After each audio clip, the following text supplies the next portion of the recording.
com vocês agora nossa saída do Kibutz Agoshirimo, indo para o sopé do Monte Hermon, para Cesareia de Filipe, para a nascente do rio Bânias. Roda lá, minha gente.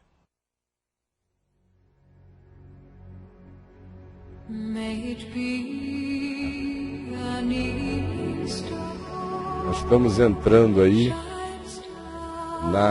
no Carmelo. Essa é uma estátua de Elias lá no alto.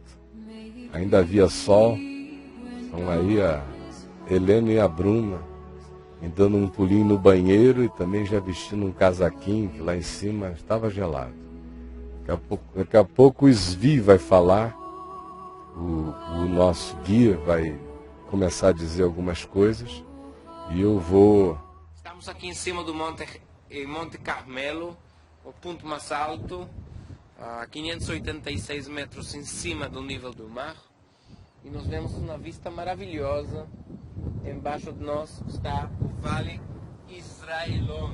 O Vale Israelon, o Gisrael, que também é conhecido... Astradelon em português. Astradelon. Gisrael, que se menciona umas quantas vezes nas escrituras sagradas. Mesmo Navot, o israelita, origina de aproximadamente 15 quilômetros naquela direção. E nós estamos vendo lá aquele monte que é chamado Monte Gilboa, que se menciona em 1 de Samuel 31.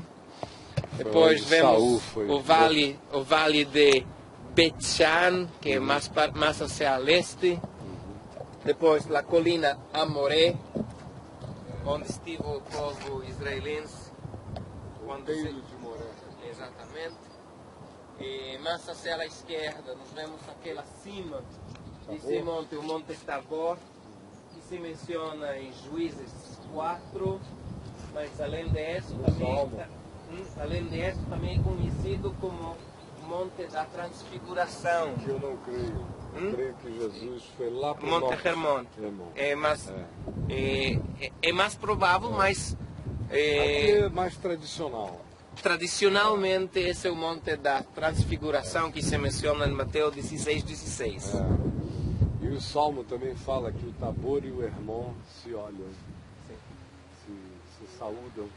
Entre o Tabor e nós, estamos vendo aquela cidade, essa é Nazaré. Nazaré, que a gente talvez chegue lá se der tempo. Se você se comportar bem, talvez a gente vá.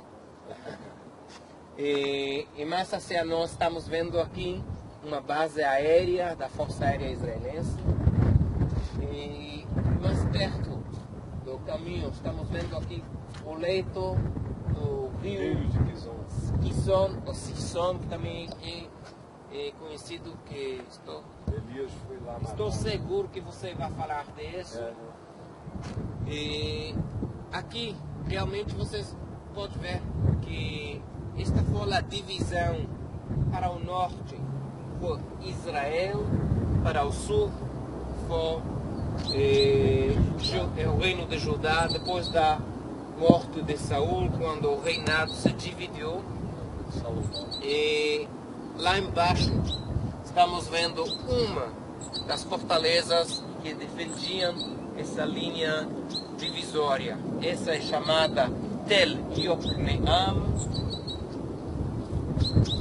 Lá ao fundo nós estamos vendo Tel Megiddo, que é Armagedão. Esse também é o chamado Vale de Armagedão. E tudo o que acontece aqui e pela tradição local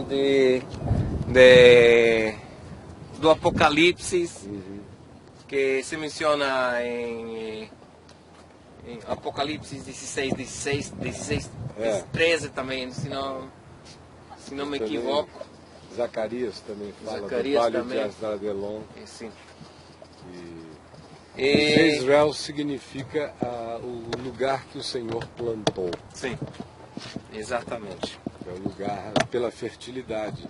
Sim, em efeito vocês podem ver o colorido da terra, que é muito rica de minerais E esse aqui é o local mais fértil de todo o país. Lá nós estamos vendo uma cidade árabe, a maior cidade árabe, chamada El-Fahim. E hacia o fundo, para a esquerda, nós vemos uma cidade palestina chamada Jenin, que durante até o 2005 foi realmente a principal fábrica de suicida-bombas, e que a maior parte deles saíram de lá. E a cidade de Haifa se encontra do outro lado do Monte Carmelo, não dá para nós ver, mas tudo isso é na região chamada Galileia. Aqui acaba Carmelo e começa a Galileia para o norte. Lá em cima, daquele lado, o final desse, isso já é o monte, os montes de Naftali. Mas a divisão entre Galileia baixa e alta, e entre a divisão se deve simplesmente a isso, que realmente há uma diferença muito grande de elevação entre As cordilheiras que eu mais gosto de Israel são as de Naftali, eu acho lindo. E do Golã. De Golã e as ondulações do Gilead. Eu acho que é lindo. Sim, mas Gilead não é nosso. Eu sei. Essa Mas é Jordânia. biblicamente falando, Biblicamente, sim. é de Israel. Biblicamente, sim. Bom, vamos descer então?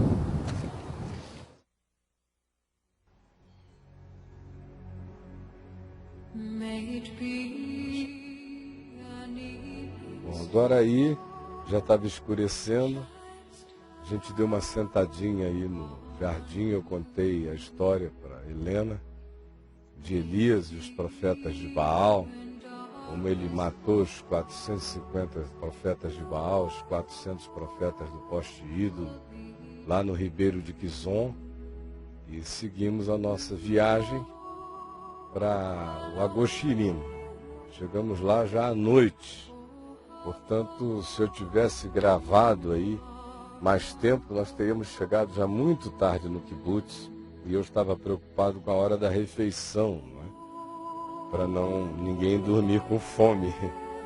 É muito desagradável. Mas Monte Carmelo é um lugar delicioso, não só pelas histórias que ele carrega, mas pela visão linda que ele traz. Ali em cima, sob os nossos pés, no lugar onde estávamos conversando, tem todos os indicativos geográficos de todas as locações históricas de Israel, de modo que ele estava falando ali mais por uma questão de gravação mesmo, e porque ele, como guia, estava fazendo uma viagem onde ele, coitado, não falava, né? E guia fica com aquela aflição de dizer alguma coisa, senão parece que ele não está cumprindo o seu dever. E umas 2 ou 3 vezes eu o coloquei para dizer algumas coisas. E mais para frente, na sequência desses documentários, vocês vão ver, inclusive o pai dele foi o inventor da irrigação gota a gota em Israel. É um senhor já de 80 e poucos anos, está vivo, viaja pelo mundo fazendo palestras.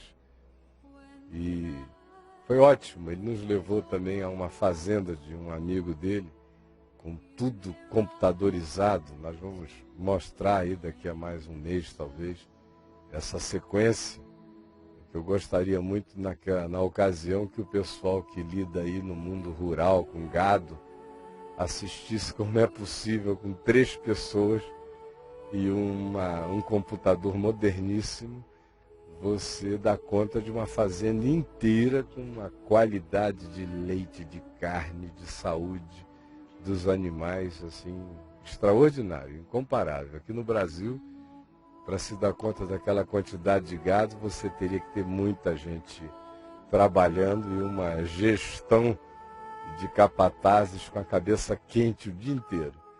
E lá são 3, e um computador mecanizado que suga o leite, mede a qualidade, tudo maravilhoso.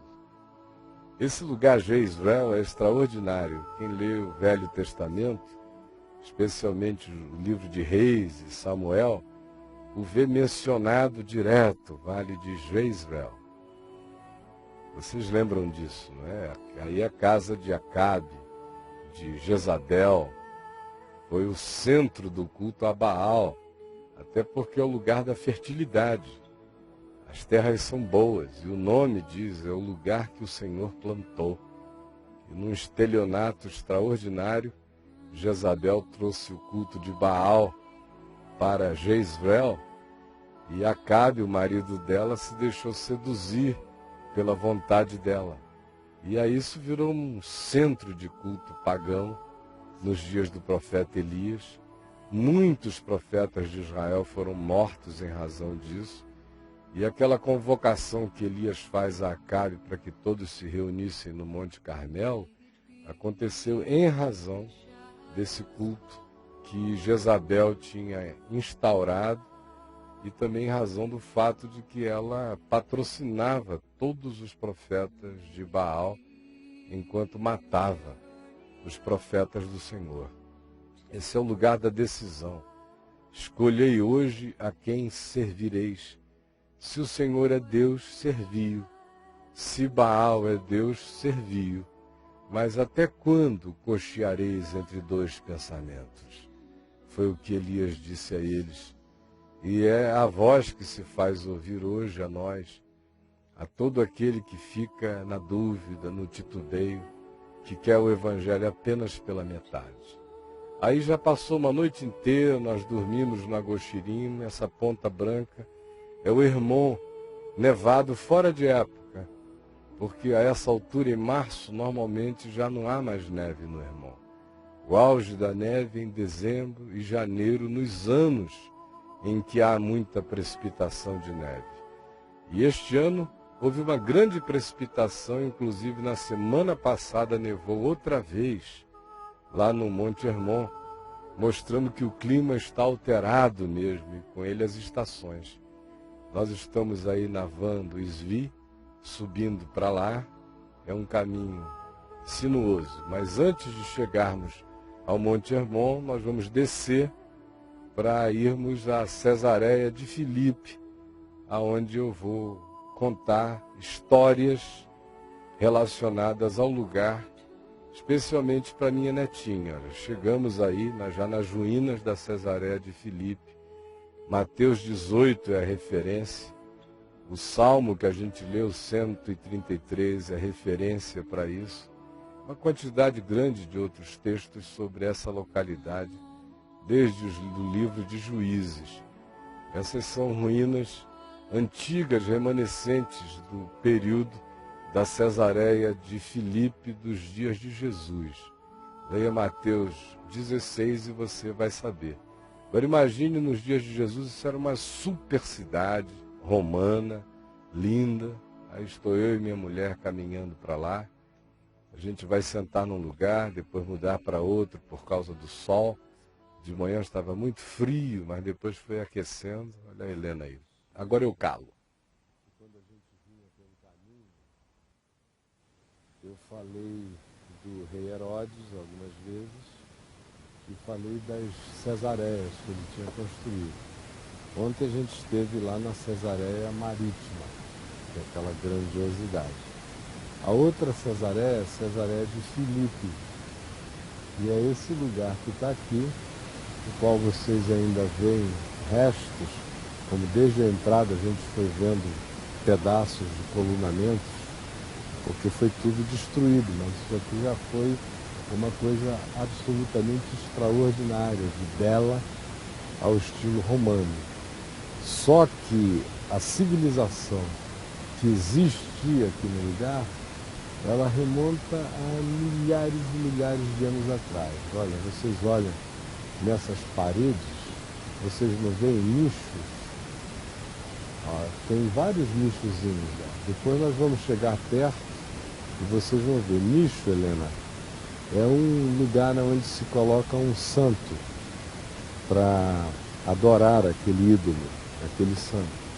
Esse era um lugar totalmente pagão, desde antes de Israel vir para cá.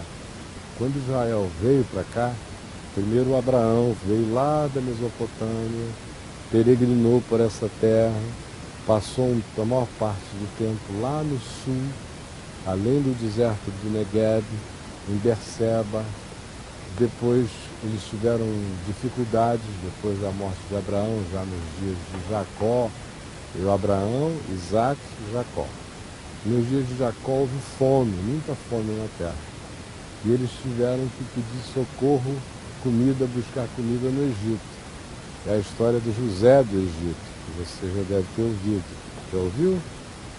É um dos filhos de Jacó que os irmãos tinham inveja dele, porque ele era um cara muito legal, de muito caráter, e ele tinha sonhos espirituais. Ele, através dos sonhos, Deus mostrava para ele o futuro. E ele começou a contar esses sonhos e os irmãos foram ficando com muito ciúme dele, a ponto de criarem uma conspiração para tirarem aquele irmão da família. Primeiro eles queriam matá-lo, depois um deles interveio, falou: não vamos matar o nosso próprio sangue, filho do nosso pai. Aí venderam o irmão como escravo para o Egito. Ele foi levado para o Egito, se tornou escravo lá, passou misérias durante um período longo, foi acusado de coisas que ele não fez, ficou na masmorra anos e anos, até que na masmorra um dia Deus deu um sonho a ele, e ele contou o sonho para 2 companheiros de cela, que estavam presos. Disse que um deles iria morrer e um outro iria sobreviver. Aí esse que sobreviveu esteve na presença do faraó, mas esqueceu de contar a Faraó que havia um cara na masmorra preso que era capaz de ter sonhos, de interpretá-los, e esqueceu. José foi ficando mofando na masmorra, até que um dia o Faraó teve um sonho apavorante, e o sonho dele era que ele via 7 vacas gordas saírem do rio Nilo, muito fortes. E depois ele via 7 bem magrinhas e mirradas que saíam do Nilo. E ele não conseguia entender, porque ele sabia que aquele era um sonho profético, o faraó do Egito, que é uma espécie de rei.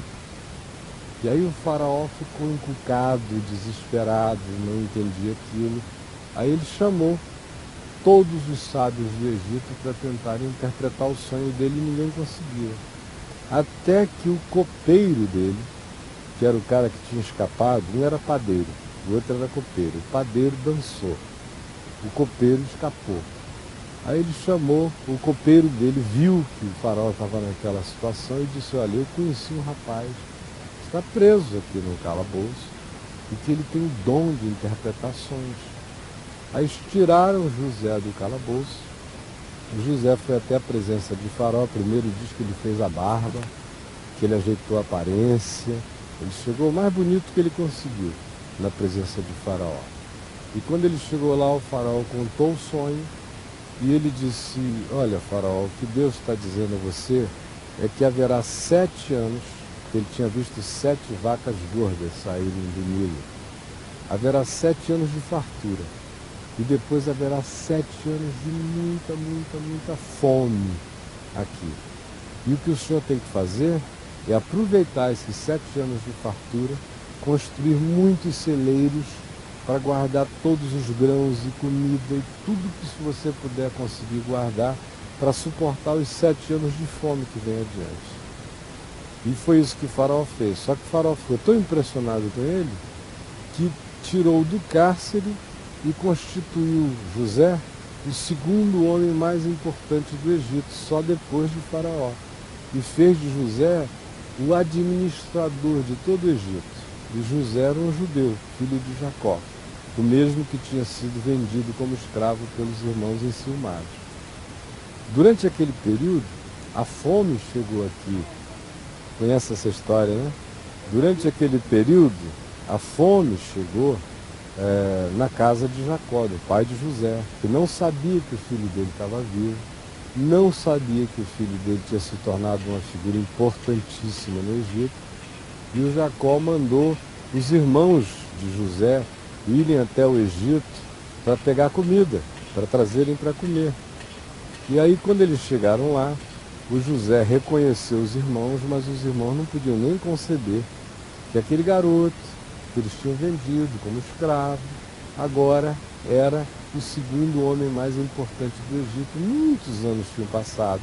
Eles não reconheceram o irmão, mas José os reconheceu. E ficou com o coração doído, muita dor, por tudo. Inclusive porque ele amava os irmãos, amava a família. E ele não ficou ressentido com ninguém, não ficou magoado com nada. Mas ele começou a montar um plano para ver se ele fazia todo mundo ficar perto dele até a hora em que ele ia se revelar. E foi isso que ele fez. Ele deteve um dos irmãos, com ele eram 12 irmãos. Lá estavam só 10, porque o mais novinho, chamado Benjamim, cujo nascimento aconteceu e durante o nascimento dele a mãe dele morreu, e antes de morrer ela deu o nome a ele de Benoni, que significava filho da dor. Mas o pai disse: eu não vou deixar esse garoto com esse nome o resto da vida. Já pensou se alguém te desse esse nome de filha da dor? Onde você fosse, o pessoal dizia: ei, filha da dor, vem cá, filha da dor. Ia ser um negócio meio esquisito, né? Aí o pai o chamou de Benjamim, que era o oposto, filho da esperança. E aí o José, que era filho da mesma mãe que tinha gerado o Benjamim, disse: escuta, vocês só são vocês mesmos? Não tem mais ninguém na família de vocês, nenhum outro irmão? Aí eles disseram: tem um que morreu, que era José, e tem um mais novinho que ficou em casa com a família. Aí ele disse: então vamos fazer o seguinte, vocês levem todo o dinheiro que vocês puderem levar, toda a comida que vocês puderem levar. Agora tem um detalhe: um dos irmãos de vocês vai ficar aqui como garantia de que vocês estão falando a verdade, e eu só vou liberar esse irmão se vocês trouxerem o mais novo, o Benjamim, porque eu quero ver se vocês estão falando a verdade mesmo ou se vocês são os oportunistas. E é claro que José estava doido para chorar, para pular em cima deles, para beijar, para dizer: ó, que pena. Mas ele fez isso para ver se trazia todo mundo para lá. Aí os irmãos chegaram lá e disseram: olha, um dos nossos irmãos ficou lá retido pelo administrador do Egito. E ele disse que só vai liberá-lo se a gente levar o Benjamim. E aí Jacó ficou com o coração angustiado: eu já perdi José. Ele chorava por José há 20 anos, ele era amicíssimo daquele filho, tinha um amor muito especial, porque era um garoto todo dedicado à família. Aí disse: agora eu vou perder o Benjamim, já está o outro lá, será que é verdade? E os irmãos disseram: olha, é verdade, se o senhor não deixar a gente levar o Benjamim, nós não vamos nem trazer mais comida e não vamos trazer o nosso outro irmão que está preso lá. Aí o Jacó, com muita dor no coração, liberou o Benjamim para ir com eles. Quando chegaram lá no Egito, que o José viu o Benjamim, a Bíblia diz que o coração dele ficou tão apertado que ele saiu da sala do trono, da sala das decisões, para ir chorar sozinho num canto. Isso é doído, né? Até hoje eu me emociono. Aí ele foi chorar sozinho. E chorou, e abafava a voz, mas ainda assim a Bíblia diz que o grito da dor dele era ouvido fora. E ninguém entendia por que ele estava chorando tanto. Aí ele voltou e criou uma situação na qual ele, enfim, revelou seus irmãos. Ele chegou, olhou para eles e disse: vocês não me reconhecem? Eu sou José, o irmão de vocês. E aí foi aquele chororô danado, todo mundo se reconciliando. E o José mandou buscar o pai, a família toda, levou-os para o Egito. E eles ficaram 430 anos no Egito. É quase a idade do Brasil. O Brasil só tem 500 anos como país. Muito tempo mesmo. Nesse período eles cresceram, cresceram, se multiplicaram. 430 anos é um tempão, né? Aí, durante esse período, os hebreus, que são os judeus, hoje a gente chama de judeus, porque já é uma designação relacionada à terra de Judá. Judá era um desses irmãos que não deixou o José ser morto. Então, o nome judeu vem desse filho, Judá, que é onde está Jerusalém, pertencia à tribo de Judá. Pois bem, quando José se revelou, todos eles se quebrantaram e choraram, se reconciliaram e ficaram 430 anos e cresceram e se multiplicaram tanto que os egípcios ficaram com medo deles. Eram pessoas fortes, inteligentes, capazes, e cresciam e se multiplicavam. E o primeiro faraó, aquele que tinha sido favorável e bom para com José, já tinha morrido. Imagina, em 430 anos, quantos faraós se sucederam. Até que chegou a época de um faraó chamado Ramsés II, que foi o período quando Deus levantou Moisés, que era também um hebreu, e o faraó tinha ficado com muita raiva dos hebreus porque eles não paravam de crescer, e ele deu uma ordem a todas as parteiras do Egito para que quando nascesse um menino judeu que fosse homem, que a parteira matasse a criança, estrangulasse a criança no nascimento, porque ele não queria mais homem judeu nascendo, queria aquela multidão crescendo e se multiplicando. Só que nasceu um garotinho chamado Moisés. Esse nome te é bem familiar, né? O seu priminha? Ô priminha. Nasceu um Moisés que era lindo. E a Bíblia diz que o garoto era formoso. E as parteiras olharam e não tiveram coragem de matar a criança. E a mãe e o pai do José esconderam o menino e de Moisés, esconderam o menino e amamentaram até que chegou um tempo que ele começou a gritar muito alto, a fazer muito barulho, ia ser descoberto e ia ser morto. E eles pensaram, o que a gente vai fazer?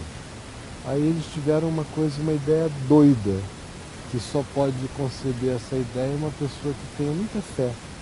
Porque eles não estavam entregando o filho deles ao acaso, eles estavam confiando o filho deles a Deus. O que eles fizeram?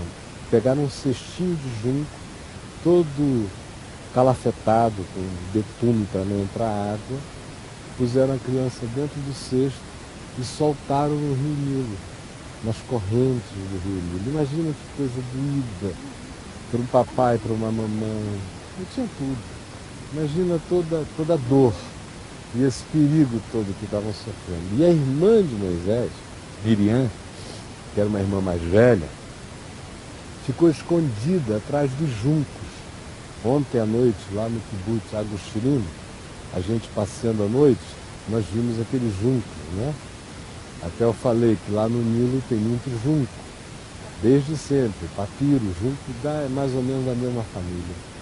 Eles fazem papel com aquilo, né? Eles faziam aquelas papéis de escrever que a gente encontra lá no Egito. E aí ela ficou escondida por dentro do junco para ver o que acontecia com a cestinha. E a corrente foi levando a cesta até o lugar onde a filha de Faraó tomava banho, no palácio dela, nas margens do rio Nilo. Quando ela está tomando banho, vem aquele cestinho. Foi parar na frente da filha de Faraó. Olha como Deus faz as coisas. As correntes levaram a cesta para o lugar certo. Aí ela olhou e viu que tinha uma criança, ela olhou e se apaixonou pela criança. Disse, é uma criança dos hebreus. Mostrando que a cara de um hebreu era totalmente diferente da cara de um egípcio daqueles dias. Era outra raça, era outra etnia, como a gente falaria. Aí ela pegou a criança e disse, vou criar como o meu. E ela começou a criar, e o Moisés foi educado como filho da filha de Faraó. E aconteceram coisas extraordinárias na vida de Moisés que a Bíblia não conta, mas um escritor judeu chamado Flávio Joséfos conta detalhes para nós. Diz que naquele período ele não só se tornou educadíssimo em todas as ciências e culturas e sabedorias dos egípcios, que era muito ampla, muito vasta, muito rica. Os egípcios eram como os Estados Unidos são hoje. O maior poder da terra, com maior tecnologia, com maior sabedoria, com tudo. E ele foi educado tipo assim na Casa Branca, daqueles dias, com acesso aos melhores professores. E naquele tempo, os professores eram magos, eram astrólogos, eram pessoas que lidavam com esse tipo de ciência e de sabedoria. E o que aconteceu é que o Moisés ficou homem. Ele, como homem, o Flávio Joséfos diz que ele se tornou um general importante dos egípcios. Ele batalhou algumas batalhas, como da Etiópia, e venceu os etíopes e fez várias conquistas. O nome dele ficou mais célebre, mais importante entre os egípcios do que o próprio nome do filho de Faraó, que começou a se enciumar terrivelmente dele, porque a continuar daquele jeito, quem acabaria virando Faraó do Egito era o Moisés, mais competente, mais valente, mais astuto, mais sábio, mais tudo. E o povo o amava e o respeitava. Aí o que acontece? Acontece naquele período que Moisés começou a descobrir quem ele era.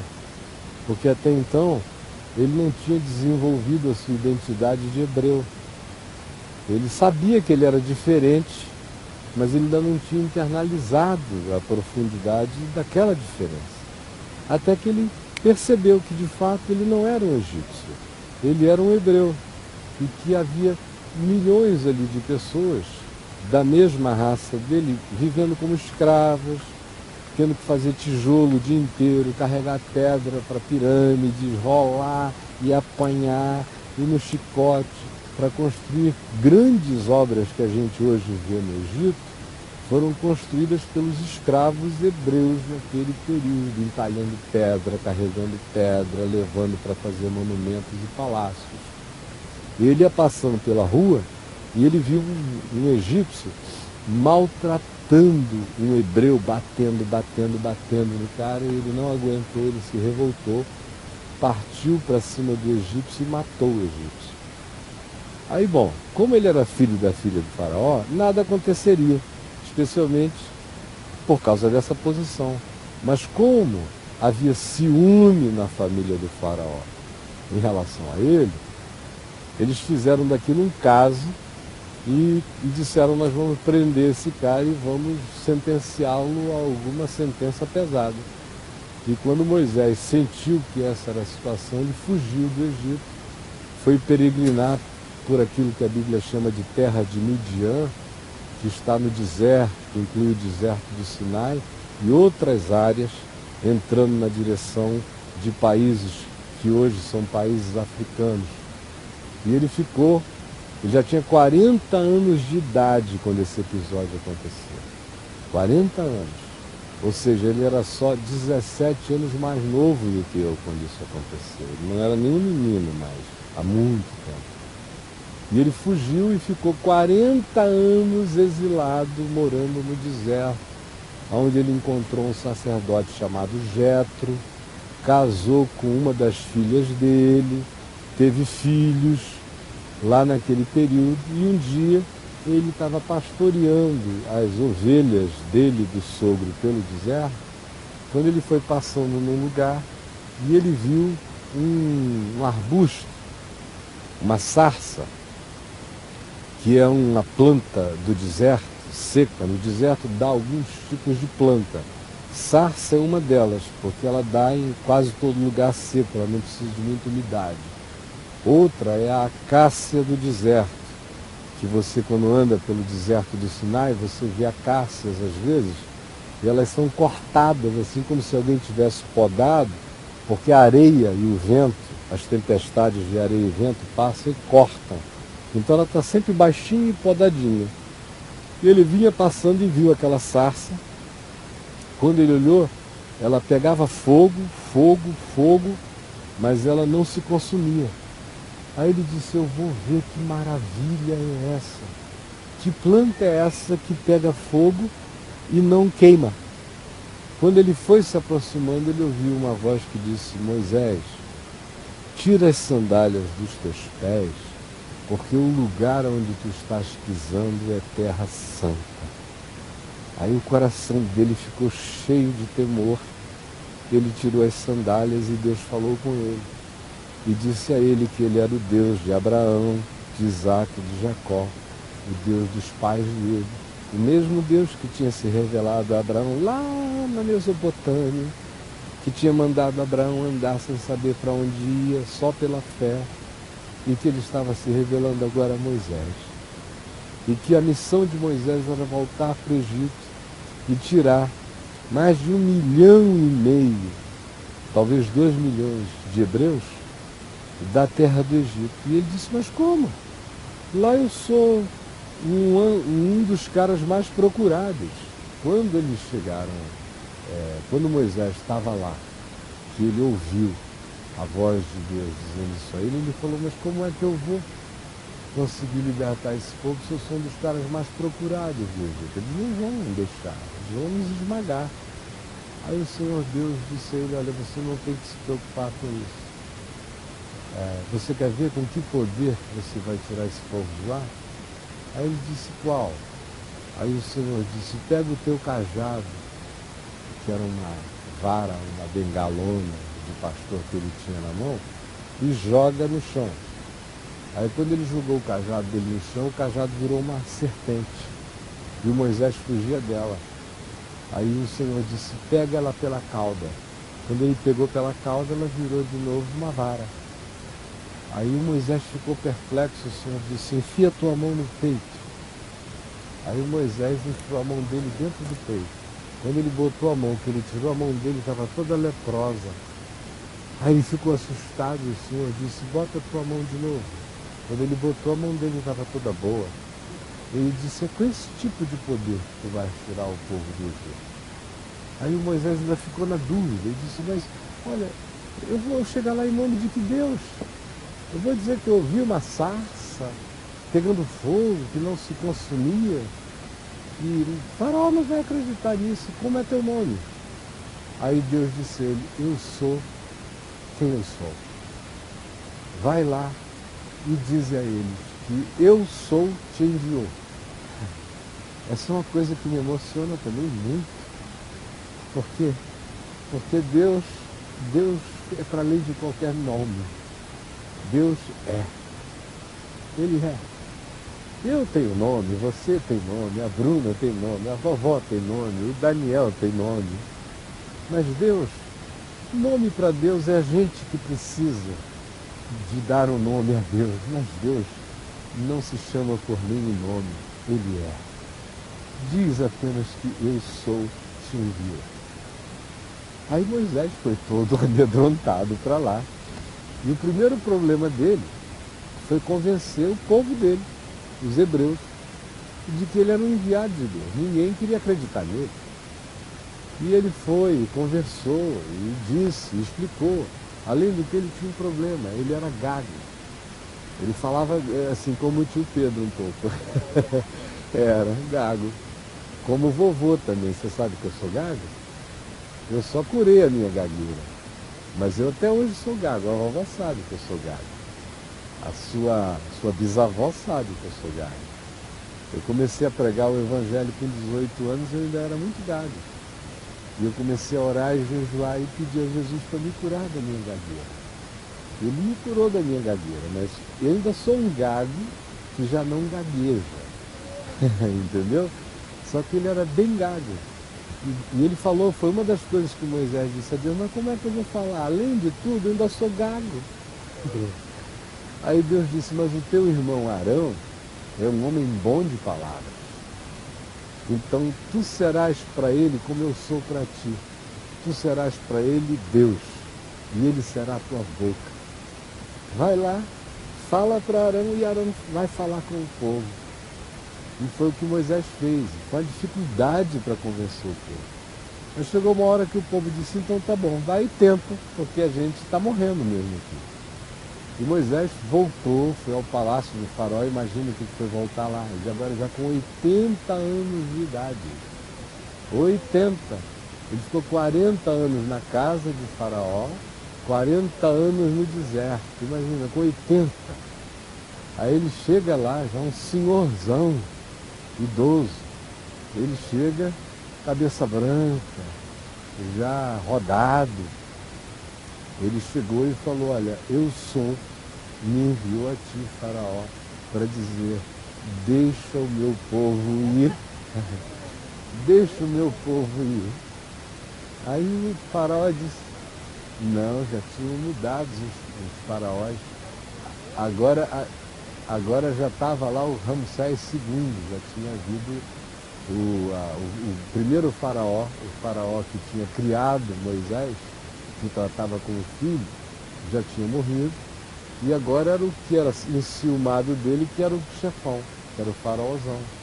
Aí o ciúme era maior ainda mais porque se você chega no Egito, você vê que o Ramsés II foi um dos faraós assim, mais megalomaníacos. Você tem estátuas dele para todos os lados, construídas em todos os lugares, cidades dedicadas em nome dele. Então ele tinha um ego maior do que era capaz de suportar. Foi com ciúme danado. Aí ele disse, você é um louco, eu não vou deixar esse povo sair daqui de modo nenhum, a mão de obra barata, trabalham para mim de graça, não vou deixar esse povo ir não. Aí o Moisés disse, mas o eu sou disse que você vai deixar. E aí pegou e foi até o rio Nilo e disse, se você não deixar, Deus vai ferir essa terra com muitas pragas. 10 pragas ao todo. Aí o faraó não deixou, ele tocou o rio Nilo, Moisés tocou o rio Nilo com a vara dele, e o Nilo virou sangue, um rio de sangue. E aquela situação do rio ter virado sangue criou um fenômeno em sequência. Sabia, ele tinha certeza que era aquilo que ia acontecer. Aí quando virou sangue, foi um choque. Mas aí o faraó chamou os sábios do Egito, os magos, os bruxos, os feiticeiros, e eles conseguiram transformar a água em sangue também, em bacias. Aí o faraó disse, você está usando o truque que os meus magos também sabem fazer. Só que como tudo no Egito tinha virado sangue, inclusive a água das panelas, não era só do rio Nilo, toda a água do Egito tinha virado sangue, o que uma coisa como essa faz na natureza? Começam a surgir coisas. Aí os sapos começaram a morrer. Moisés foi e disse, agora você vai sofrer uma peste de rãs. Aí era rã saindo do rio Nilo para todo lado, que o faraó deitava na cama dele, tinha rã na cama, rã pulando, rã para todo lado, rã. Uma loucura de rã, bomba de rã. Aí o faraó continuou com o coração duro, porque os sábios dele foram e fizeram também coisas parecidas. Aí, porque o rio tinha se transformado em sangue e as rãs agora estavam morrendo no seco, começaram a vir moscas. Mosca. Aí foi a terceira praga. Aí por causa das moscas, o faraó com o coração duro, aí vieram pulgas. Pulgas. Quando chegou nesse ponto, os bruxos do faraó já não conseguiam mais imitar piolho, já não conseguiam mais imitar o que ele fazia. Aí foi assim, as pragas aumentando, aí as vacas, os rebanhos, tudo começou a morrer. Chegou a um ponto que nós chegamos na 10ª praga. Antes disso, Moisés disse que o sol iria escurecer. Eles iriam ficar de dia eles não conseguiriam ver nem uns aos outros, de tão escuro que ia acontecer. Hoje em dia, a ciência diz que o que aconteceu ali é que na mesma época, lá na costa da Grécia, um vulcão na ilha Santorini explodiu numa das maiores explosões vulcânicas da história da civilização humana e que derramou cinza em tamanha quantidade nos céus que cobriu todo o Mediterrâneo, que é esse mar que a gente viu aqui na frente de Tel Aviv, desde a Grécia, cobriu a Itália, cobriu Creta, cobriu Malta, cobriu a terra de Israel, que naquele tempo era chamada de terra de Canaã, cobriu o Egito, entrou pela Líbia, que está com problema hoje lá com o Gaddafi, e ninguém via uns aos outros de tão densa que era a escuridão. Mas ainda assim o coração de Faraó continuou duro, e ele disse: eu não vou deixar esse povo ir. Aí o Moisés disse: olha, agora, se você não deixar o povo ir, Deus vai ferir todos os primogênitos do Egito, vão morrer. Desde os animais até o teu filho, teu primeiro filho, todos vão morrer. E o Moisés chamou os hebreus e disse: olha, o Senhor disse que o anjo da destruição só não vai entrar na casa onde houver sangue na porta. Vocês têm que preparar, matar, imolar, matar ovelhinhas, pegar o sanguezinho dela com isopo. Lembra que ontem a gente comeu isopo lá naquele lugar? O vovô falou que o nome era isopo daquela coisa. A gente comeu, mas aquilo ali era usado para pegar e fazer aspersão de água ou de sangue, purificações rituais. E eles pegaram, molharam o isopo no sangue e pintaram as portas com sangue. Só os hebreus fizeram isso. Quando chegou a noite, veio o anjo da destruição e entrou pelo Egito. E morreram todos, desde os primeiros filhos do rebanho, as ovelhas mais velhas, o boi mais velho, tudo que era mais velho, que era o primeiro filho. Inclusive o filho de Faraó morreu. Foi um choro terrível, meu Deus. Só na casa dos hebreus ninguém morreu. E naquele mesmo período, Deus falou para Moisés: olha, há um sinal que vai lembrar vocês para sempre desse dia e dessa hora, para vocês nunca esquecerem que eu sou o Deus libertador de vocês. É que vocês vão celebrar uma coisa chamada Páscoa,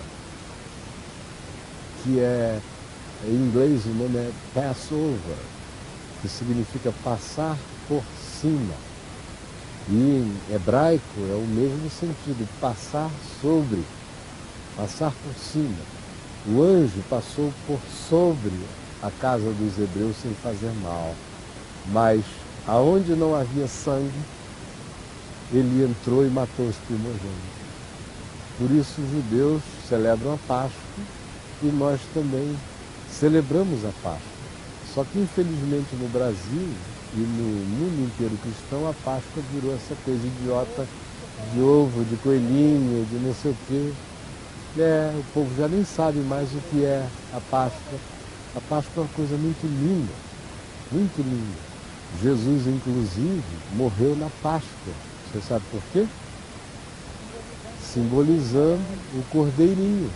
Jesus é o cordeiro que foi imolado por nós antes de haver criação do universo. Ele já tinha se entregue por todos nós. E depois aqui em Jerusalém, há 2000 anos atrás, quando ele nasceu entre os homens, ele morreu na Páscoa, para que todo aquele que crer nele, a destruição da morte não nos alcance e a gente tenha vida eterna nele. Esse é o sentido que Moisés fez. Moisés nem sabia o significado grande, maior do que ele estava fazendo, e que só agora a gente entende.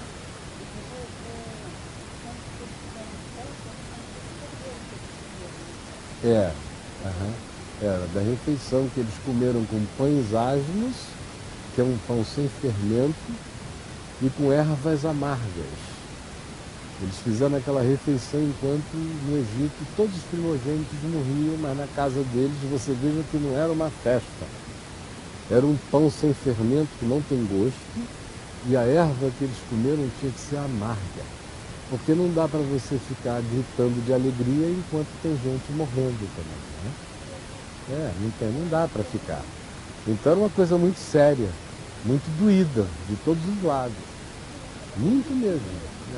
Mas o faraó endureceu o coração e não queria ouvir a voz de Deus. Aí quando o filho de Faraó morreu, o Faraó chamou Moisés e disse, vai você com esse povo daqui e vai embora. Aí o Moisés disse, a gente vai, mas depois de termos trabalhado 430 anos para você, e Moisés era judeu, né? Nós vamos, mas vocês vão nos entregar todas as joias de vocês como pagamento. Por 430 anos de ralação e de uma vida desumana que vocês nos submeteram. Aí os egípcios tiraram todas as argolas e brincos e joias e tudo, e deram, e eles juntaram tudo, e eles foram pelo Mar Vermelho. Só quando eles chegaram lá no Mar Vermelho, que de fato não era exatamente no Mar Vermelho, era o Mar de Junco. O Mar Vermelho é um mar enorme, profundo. O Mar de Junco é um mar mais raso, por isso o nome é Mar de Junco, porque brota muito junco lá. Quando eles chegaram ali naquela região, o Faraó tinha se arrependido lá atrás de ter deixado o povo ir. Aí disse, eu não vou deixar não. Aí pegou todas as bigas. Sabe o que é biga? São aquelas carruagens que os faraós do Egito tinham, carruagens sofisticadíssimas, era tipo tanque de guerra hoje em dia. Corria com uma velocidade enorme, puxada pelos cavalos dele, que eram poderosos. E aí o faraó reuniu o seu exército e foi perseguir Moisés com mais de 1 milhão de pessoas, paradas agora na frente do mar sem saber para onde ir. Aí quando chegaram ali, que Moisés olhou para trás e viu a poeira dos carros de Faraó vindo pelo deserto. De um lado tinha as montanhas, que não dava para ele subir. De um outro lado tinha o deserto, que não dava para fugir. Atrás dele estava o Faraó com o exército. E na frente tinha o Mar de Junco. Aí o povo disse, tu nos tiraste do Egito. Por quê? Por não haver sepulturas lá? Para a gente morrer aqui, não ser nem enterrado? Aí o Senhor falou, esse povo é duro de coração, mas eu amo esse povo assim mesmo. Falou, Moisés, estende a tua mão e a tua vara e toca na água. E Moisés estendeu a mão e quando ele tocou, as águas do Mar de Junco se abriram. Deus enviou um vento forte, poderoso, que rachou as águas no meio. Não empurrou só assim para um canto, não. A Bíblia diz que ficou como duas paredes, de um lado e de outro. Ele usou o vento, mas o que aconteceu ali foi um fenômeno, foi um milagre maior do que o vento conseguiria produzir sozinho, entendeu? Aí eles passaram a pé, por dentro das águas. Aí o faraó que vinha embalado disse, eu vou entrar também. Só que quando o último hebreu chegou do outro lado e atravessou, chegou do outro lado, Deus fez a água voltar e as águas cobriram todos os exércitos de Faraó e os seus homens foram sepultados naquela água do deserto, ali, aliás, do Mar de Junco, e morreram submersos ali. Aí foi a primeira vez que o povo de Israel cantou e dançou, depois de 430 anos. A Miriam, aquela mesma irmã de Moisés que tinha ficado vigiando ele lá nos juncos, pegou um tamborim, assim como a Bruna gosta, e saiu sambando e dançando e cantando, e todo mundo cantando com ela, e eles estavam cantando de alegria para o Senhor que os havia libertado dele. Aí é uma história longa, que eles ficaram 40 anos andando pelo Egito, pelo mar, pelo deserto, o povo. Moisés viveu 120 anos. Depois deles terem ficado 40 anos no deserto, o povo não obedecia, desobedecia, fizeram tantas tolices, que enquanto essa história toda é um livro chamado Êxodo, no Velho Testamento, é o segundo livro da Bíblia. E aí, as histórias todas desse período de 40 anos de desobediência estão lá. Quando chegou uma hora, Moisés já estava tão cansado, tinha havido anjo de Moisés dizendo, Senhor, eu desisto, eu não quero mais, dá teu jeito, o povo é teu, eu não pari esse povo, eu não gerei. Aí o Senhor disse, não, eu vou levar esse povo. Chegou uma hora que Deus cansou. Deus chegou e falou, eu vou acabar com esse povo. E de ti, Moisés, eu vou fazer um novo povo. Porque esse povo é de dura cerviz, ou seja, é um povo que não se quebranta. Fica sempre só fazendo o que eles têm na cabeça e não querem me obedecer. Aí foi Moisés que ficou na frente de Deus e disse: Senhor, esse povo é teu, tu não trouxeste esse povo até aqui para destruí-lo, e tu és o Deus de amor, de misericórdia, cuja tua misericórdia dura de eternidade a eternidade. E eu te peço que tu sejas misericordioso de novo com esse povo, para sempre. Aí o Senhor se arrependeu do mal que iria trazer sobre Israel e disse: não, eu sou o Deus da palavra eterna. De fato, Deus queria que Moisés orasse pelo povo. O que Deus queria era que houvesse no coração de Moisés aquela disposição de dizer: o povo é teu, e não te esquece de que esse povo é teu, como Deus quer que a gente faça sempre, porque nós somos muito parecidos. E às vezes a gente entristece tanto o coração de Deus, que se Deus fosse olhar para a gente, só para a gente, ele ia dizer: deixa eu passar uma borracha e apagar o nome desses caras aqui da história, porque esse povo não quer nada comigo mesmo. Mas ele está sempre dando outra oportunidade, sempre outra oportunidade. O fato é que chegou uma hora que Moisés estava tão cansado que Moisés pecou contra Deus.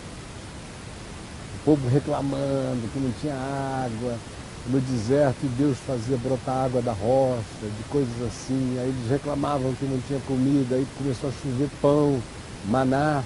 Toda manhã eles recolhiam, mas o maná não podia ser guardado para o dia seguinte. Se guardasse, dava bicho, dava verme.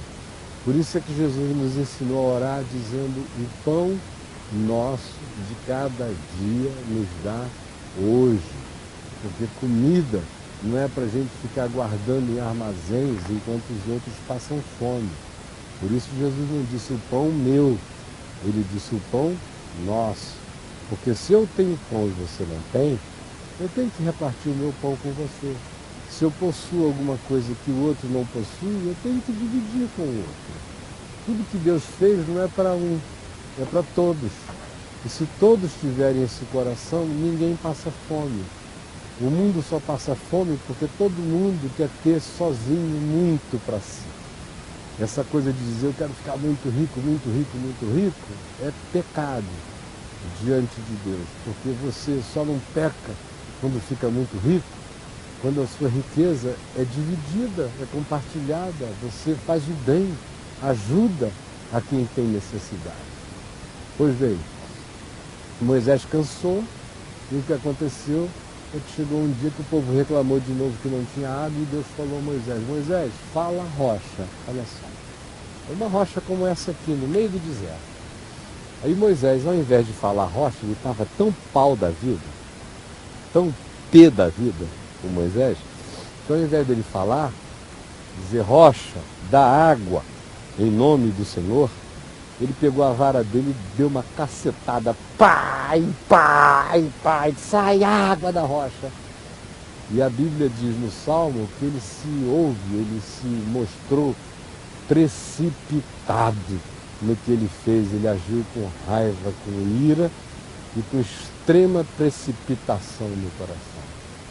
Aí Deus disse: olha, Moisés, por causa dessa tua ira e porque tu não obedeceste a minha palavra, e tu estava já pensando que o que tinha poder era a tua vara e não a minha palavra, tu não vais entrar na terra que eu vou dar a este povo.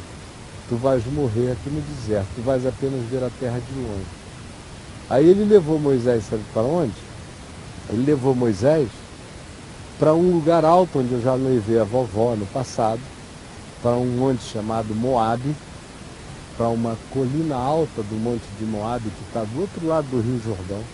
Quando a gente chegar mais perto de Jerusalém, eu vou mostrar a vocês, ou se der tempo da gente ir ao Mar Morto, vocês vão entender isso com muita clareza. Ele levou a Moisés para o alto do monte, naquela região de Moabe, e lá de cima, de Pisga em hebraico significa ponto mais alto.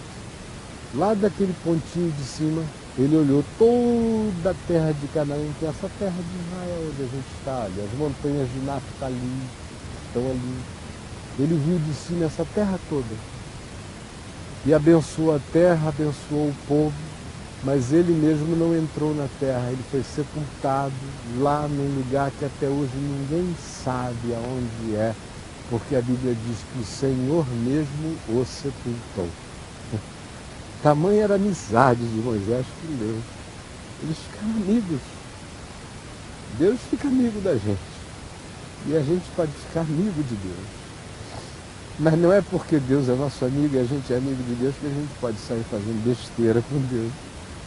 E o amor de Deus é assim. Ele não é um amor que torna a gente bobo. O amor de Deus torna a gente melhor e sério com Ele, com a vida. E quando a gente conhece a Deus, a gente não brinca com o poder de Deus, nunca. Nunca a gente pensa que o poder é nosso, a gente sempre sabe que é dele. Aí quem levou o povo para dentro da terra foi Josué. Por que eu contei essa história até aqui?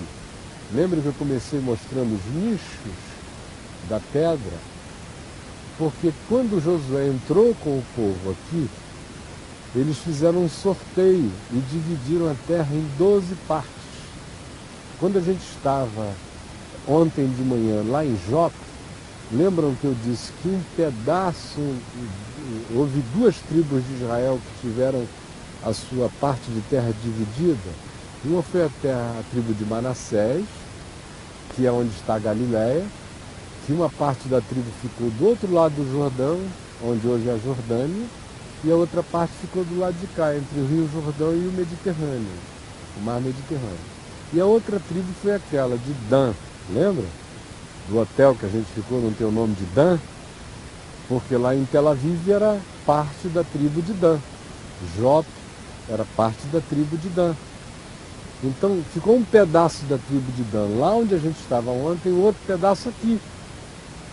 Só que o pedaço, a parte da tribo de Dan que ficou aqui nessa região, olha o tempo que isso tudo tem de história. Eles já chegaram aqui e encontraram uma civilização que já tinha construído altares, templos, já havia um monte de coisas aqui. E eram povos que adoravam deuses estranhos, deuses os mais esquisitos que a gente puder imaginar. Um deles era o deus Pan, que é um deus famoso em toda a literatura do mundo inteiro, entre os gregos, entre os romanos. Todos os povos, de algum modo, assimilaram o deus Pan, que era um deus assim sacana, um deus safado. Assim, lá no Brasil seria uma espécie de Zé Pilintra, o deus Pan, aquele deus safadinho. E aqui é um espírito imundo, um demônio, né? E aí, aqui eles adoravam o deus Pan. Quando a tribo de Dan chegou aqui, eles nunca conseguiram expulsar de todo os habitantes da terra. Eles apenas conseguiram fazer os habitantes da terra ficarem sujeitos a eles, mas não os expulsaram. Houve um convívio. Então, essa história toda que eu contei até aqui é para a gente entender o que aconteceu aqui nesse lugar. Esse é um lugar que nunca deixou de ser completamente pagão. Nunca. Em tempo algum. Sempre houve adoração a deuses estranhos aqui no pé dessa montanha. E nos dias de Jesus, aí a gente já dá um salto enorme. De Moisés para Jesus, passaram 1.350 anos a 1.400 anos até Jesus. Por isso a história que eu contei de Moisés foi há 3.350 anos atrás que aconteceu. Então, nos dias de Jesus, 1.350 anos depois de Moisés, o que havia aqui? Vocês estão vendo essas colunas? Foram construídas por Herodes o Grande, o mesmo que fez Cesareia, o mesmo que fez o Templo de Jerusalém, todas as grandes edificações de Israel há 2.000 anos atrás. Ele é que construiu aqui um lugar dedicado ao culto de César, o imperador. E eu acho, sabe o que, minha gente? Está muito quente aqui, vamos para a sombra? Vamos continuar ali na sombra? Daniel, vamos ali para a sombra? Só um pouquinho. Lembram que no início eu falei que se a gente sentasse ali ia ser mais agradável? É porque o vovô é um macaquinho meio velho. Meio velho, e eu sei como é que funciona. Esquenta. Vamos chegar para cá. Ó.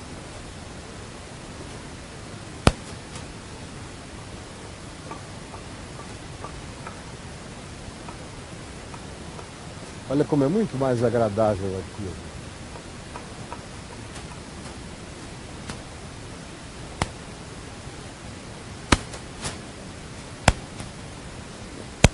Olha, bem melhor.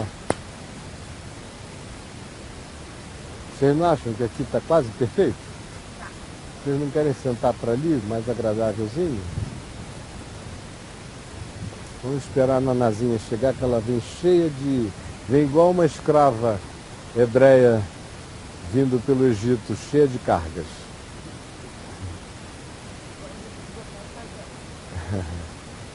Isso. Obrigado, filha.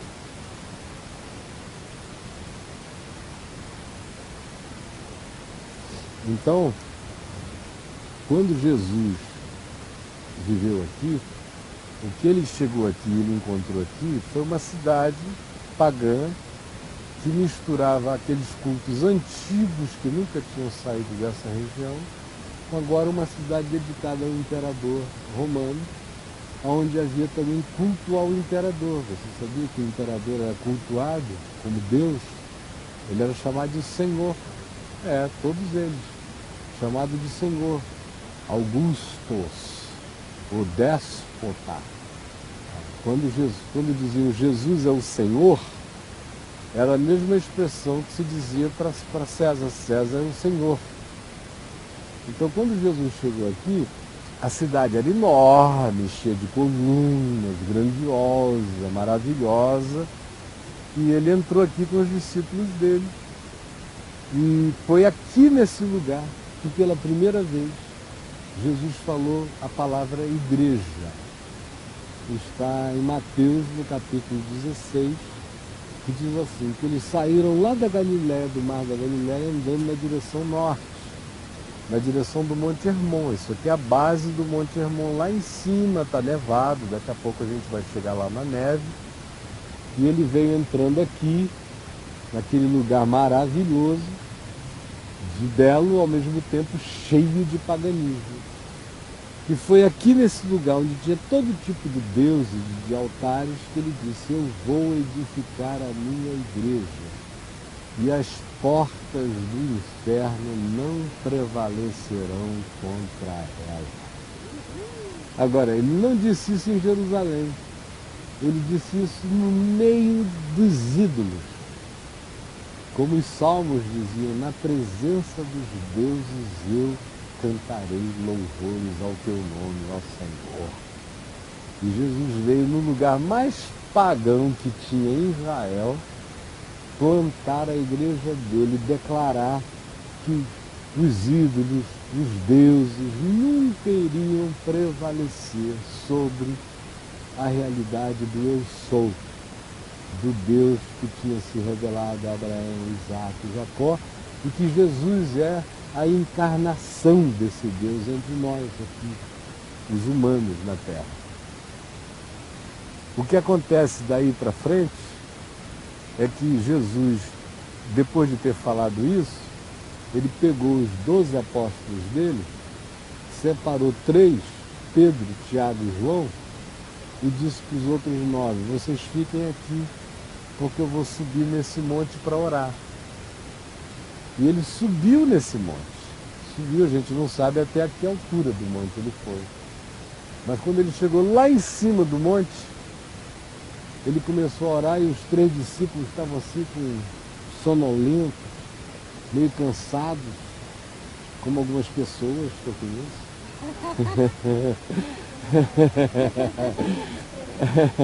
Como os 3 discípulos, as 3 discípulas, né? Vocês vejam que... e Joana, vocês vejam que eu não preciso nem ficar complexado quando eu estou pregando, porque até Jesus teve que enfrentar esse problema, né? de estar pregando ou de estar orando e o pessoal assim, meio barro, meio tijolo.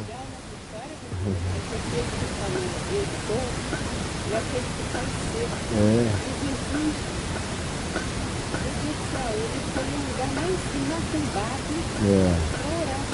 Coisa que evangélico nenhum ia fazer. Não, eles não fazem porque eles ficam achando que vai contagiar, mas Jesus disse, vós sois a luz do mundo.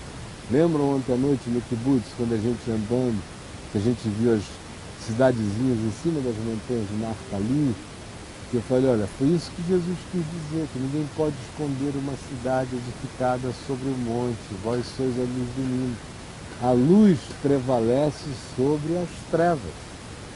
A menor luz vence a pior treva. Por isso a gente nunca tem que ficar pensando no tamanho da luz. Basta ser luz.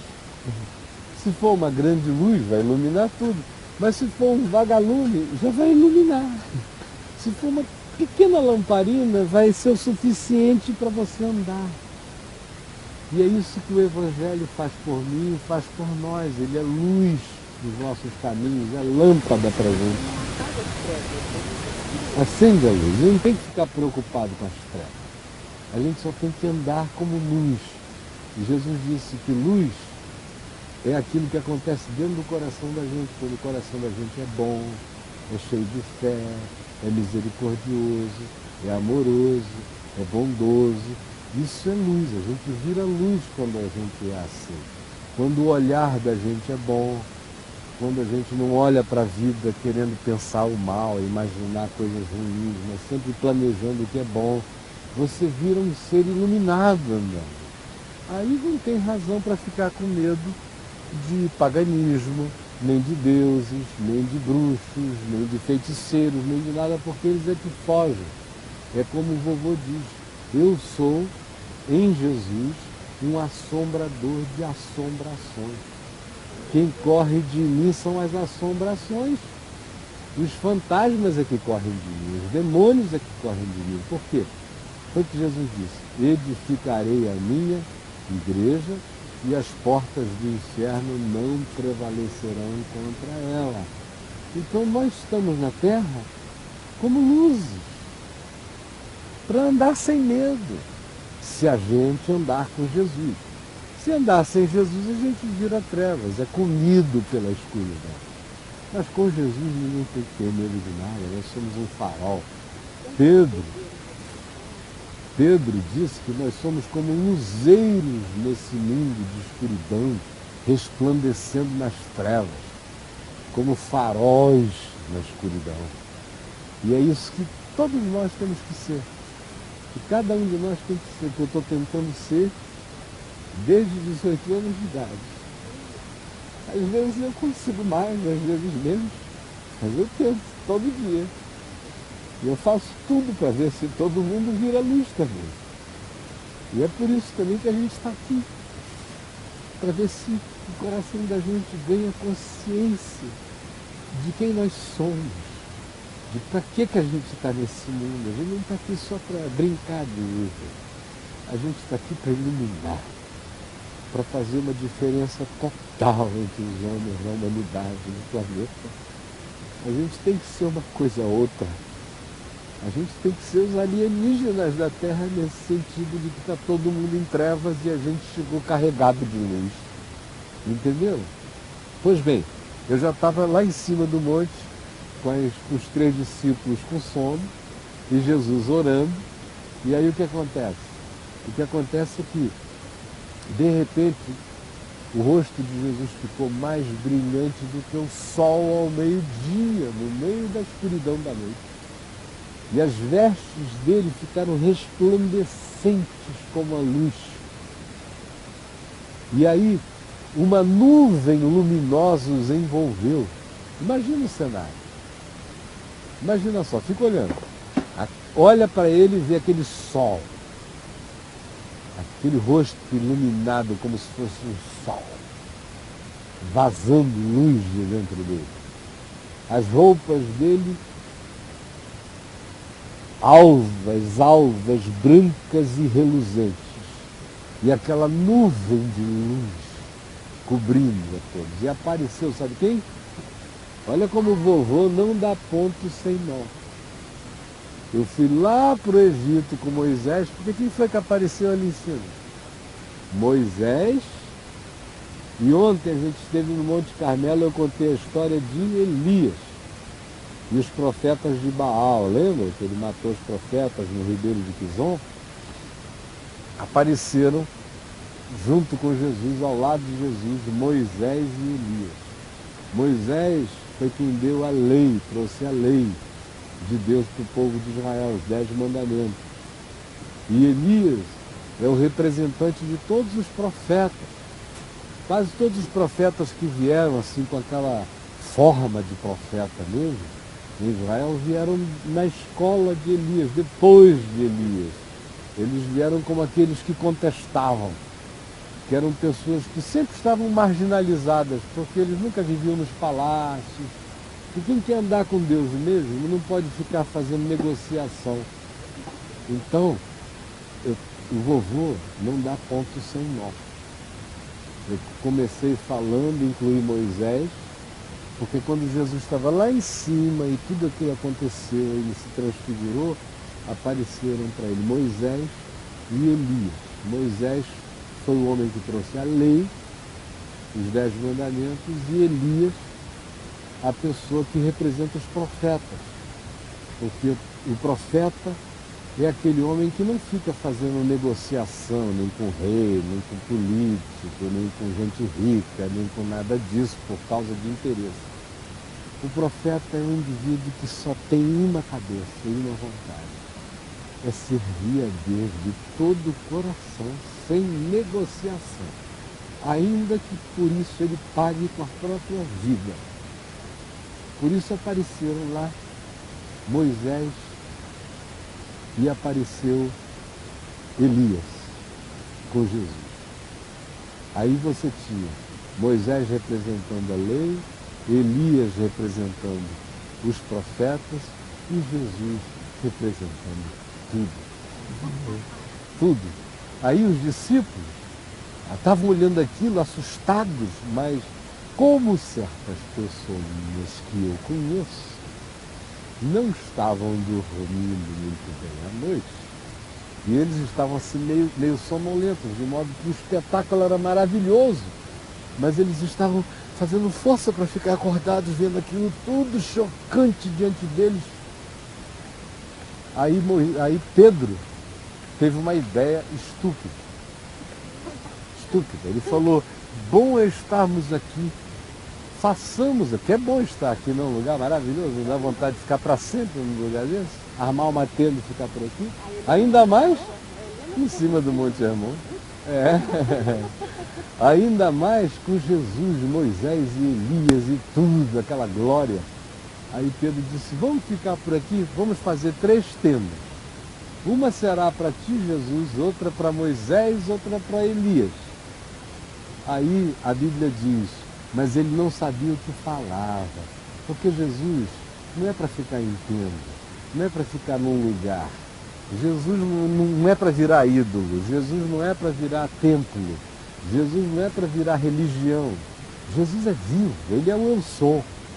Ele é aquele que está com a gente em todo lugar. Por isso Pedro não sabia o que estava falando, é uma tolice. De repente, daquela nuvem luminosa, veio uma voz que dizia: este é o meu filho amado, em quem eu tenho todo o meu prazer. A ele ouvi, porque Jesus é o único que viveu cada momento da vida dele, cada segundo da existência dele na terra, dando prazer ao Pai. Eu já dei muita tristeza no coração do meu Pai, que está no céu. Mas Jesus nunca deu nenhuma tristeza. Jesus disse: o meu alimento é comer a vontade do meu Pai que está no céu. A minha comida é a vontade do meu Pai. Eu me alimento da vontade de Deus. E o Pai falou: aqui está o meu filho, em quem eu tenho todo o meu prazer. prazer de Deus é Jesus. A grande alegria de Deus é Jesus. Jesus é a única realidade no universo que de fato existe totalmente para o Pai.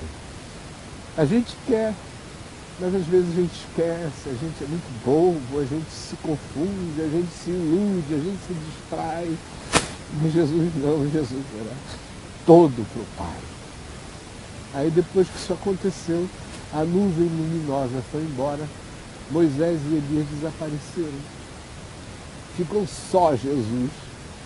E com isso, Deus estava dizendo que a gente não tem que ficar se confundindo com Moisés, nem com Elias, nem com a lei, nem com os profetas, nem com a igreja, nem com religião, que o nosso negócio é só Jesus. Assim como o prazer de Deus é só Jesus, o nosso prazer tem que ser só Jesus.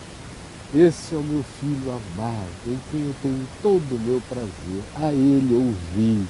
E quando ele disse isso, foi tudo embora e ficou só Jesus.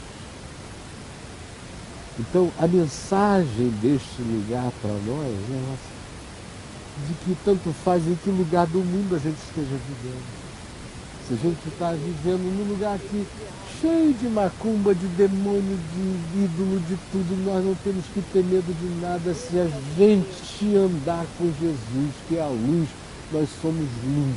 E se o nosso prazer na vida for Jesus, nós somos invencíveis, nós somos alimentados por Deus. E mais do que isso ainda, a gente tem que caminhar aprendendo o que é bom, mas aquilo que a gente aprenda que seja bom, só será bom se for conforme Jesus. Não existe uma coisa boa que seja contra Jesus. Tudo que é bom nessa vida tem que ser alinhado com Jesus, tem que ser sequência de Jesus, assim como essa árvore aqui. Olha as folhas dela, olha. Essas folhas, a gente ia passando ali e o Ziv falou ali, isso aqui é uma figueira. Por que ele falou que era uma figueira? Por causa da natureza da planta, do caule, mas não tinha nenhuma folha. Está num período em que não é tempo das figueiras darem suas folhas. Nós temos que ser ramos de Jesus. Tudo que de nós nascer de bom tem que ser continuidade dele. Tudo que de nós a gente aprenda como bom tem que ser alinhado com ele. Assim como seu paizinho que gosta de música, e você também, para ficar legal tem que ter harmonia. Sonda-me, ó Deus, tem os meus pensamentos. Tem harmonia. Não pode desafinar, não pode cantar em tons diferentes, tem que estar tudo afinado, em harmonia. Assim, a ele ouvir significa identifiquem-se com ele, e tudo que vocês façam na vida, tentem fazer com que seja resultado do fruto, seja um fruto natural em relação a quem vocês pertencem a Jesus, então o fruto de vocês tem que ser como de Jesus. E é isso que a gente aprende aqui, e é isso que a gente tem que tentar viver para ser todo dia, porque é um exercício todo dia. Assim como você levanta toda manhã para ir à escola, assim como todo dia você come, você bebe, a gente faz coisas que se a gente não fizer a vida não é possível, é muito menos possível ainda ter vida sem Jesus do que sem banho. A gente encontra gente por aí que vive sem tomar banho anos, né? Fica cheio de escabiose, de problema de pele, mas vai tocando. Agora, sem Jesus não dá.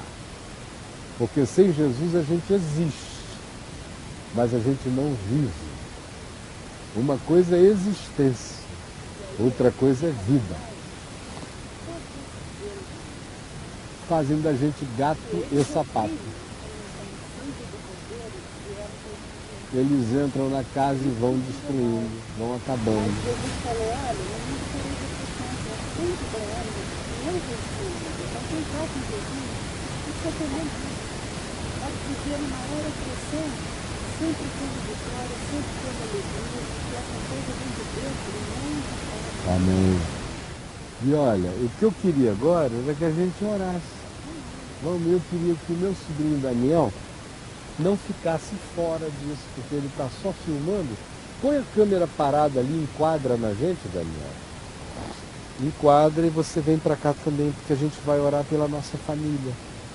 Em vários lugares onde a gente estiver, nós vamos orar por gente querida e amada que não está aqui conosco. Bom, gente, agora nós vamos orar. E o Daniel foi chamado para poder entrar aí no grupo. E de fato nós tiramos o som da oração, porque era uma oração muito íntima. Eu orei por muita gente da família de maneira bem particular, bem próxima. Oramos juntos. Eu queria agora orar pela sua família, pela minha família, pelas nossas famílias. Vamos orar juntos. Senhor Jesus, é bom e agradável viver unidos os irmãos. É bom e agradável mulher e marido, marido e mulher, serem um só diante de ti. É bom e agradável aos teus olhos quando os filhos honram os pais abençoam os filhos.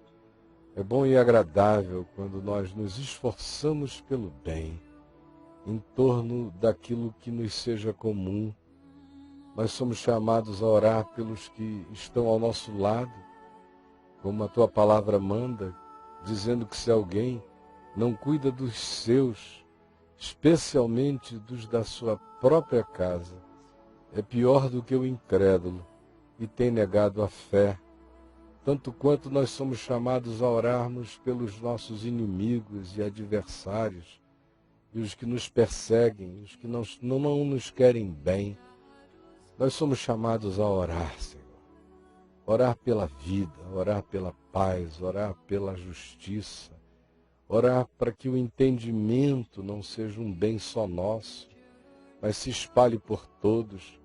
E eu quero te pedir por todos os que estão participando agora, ao vivo, desta hora, e que choram as angústias das suas famílias, alguns arrependidos pelo fato de serem os promotores da discórdia, outros tristes por verem que todo o esforço pelo bem não é entendido, não é discernido, não é percebido, não é acolhido. Senhor Jesus, por favor, eu quero pedir neste dia que onde quer que haja pessoas unidas a nós, nos vendo e participando, seja suscitado pelo teu Espírito no coração de todos, esse Espírito do Monte Hermon, esse Espírito que convoca os irmãos dizendo é bom, é agradável, é cheio de unção, é uma troca de graças quando a gente vive em união, e ali o Senhor ordena a bênção e a vida para sempre. Por favor, tem misericórdia de todo aquele que, estando agora conosco, está consciente da simplicidade esmagadora dessa verdade. E dá que ninguém exista para trabalhar contra o Espírito da graça e da reconciliação.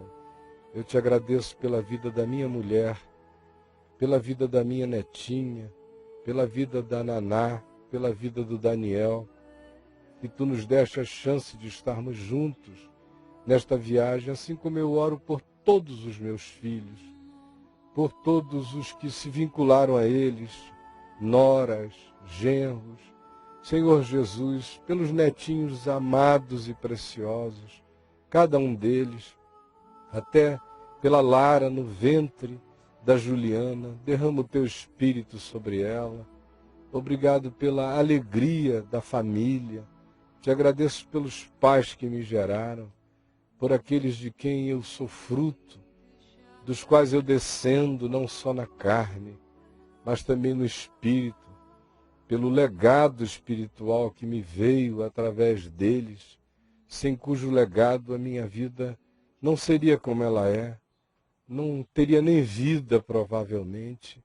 Senhor Jesus, por favor, que agora, onde quer que haja gente nos vendo e ouvindo, haja um espírito de quebrantamento e de muita graça, de muito poder do Espírito nos convencendo sobre a essencialidade dessa convocação a viverem em paz, a viverem em união, a viverem sob a mesma unção, todos os irmãos. Dá-nos o mesmo entendimento, como Paulo disse, a mesma alma, o mesmo espírito, a mesma compreensão, o mesmo desejo de lutarmos pelas coisas que tu chamas de bom combate nesta vida. É o que eu te peço agora. Também por cada um dos meus amigos aqui, pelo Tom, pelo Braulio, pelo Zezinho, todos eles têm famílias e representam as suas famílias. Por favor, que a tua graça esteja sobre todos eles e que se derrame como óleo precioso para dentro de suas casas. Te agradeço pelos amigos que nos ajudam aqui, o Rodrigo, o jovem, o Tiago, meu genro, Daniel, meu sobrinho, o Judá, querido, o Kenneth. Senhor, abençoa todos eles. O Edivaldo, lá na casa dele, sem cujas mãos e dons e talentos, praticamente tudo que diz respeito ao modo simples e efetivo como essa mensagem chega hoje a milhares de pessoas, não seria possível. Assim como te agradeço pelos dons do Elmo, que refina com habilidade esses meios para que a gente se comunique com todos. Te agradeço pelo Chico, pela casa dele, por esses que estão todos os dias com as mãos ativas em favor daquilo que aqui é gerado, com toda a sinceridade, com todo o amor, com toda a vontade de que seja bom para nós e para todos.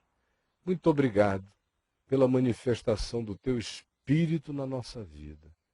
E eu te rogo por aqueles que estão orando por familiares agora. Dá que eles tomem posse do que pedem, que eles creiam no bem que propõem diante de ti, e que assim seja com eles, e que eles tenham muita alegria ao verem que as suas orações foram ouvidas. Como tu disseste, quando orardes, crede que recebestes, e assim será convosco. Nós tomamos posse disso, porque tu mesmo disseste que orássemos para que a nossa alegria fosse completa. É o que eu te rogo agora, em nome de Jesus, e para a glória dele, Senhor. Amém, Jesus.